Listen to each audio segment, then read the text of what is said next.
Jaz mislim, da Slovenija je izjemno atraktivna država, tako zaradi svoje okolja, narave, v katerem živimo, tako zaradi dela, ki ga dejansko Slovenija ponuja. Problem, ki ga imamo, pa je finančni aspekt, torej obdavčitev plač.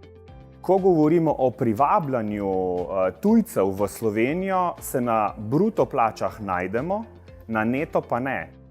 Mislim, da je ukrep zelo enostaven, samo država se mora zanj odločiti, zmanjšati prispevke in davke na plače.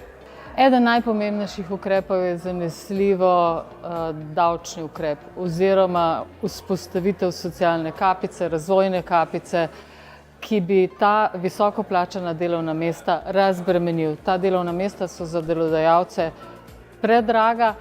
Treba poudariti, da dejansko znanje kot takšno ni več neka konkurenčna prednost. Prednost, ki bi jo mogli tudi v okviru izobraževalnega sistema bolj poudarjati, so kompetence prihodnosti in na tem bi bilo potrebno graditi naš izobraževalni sistem.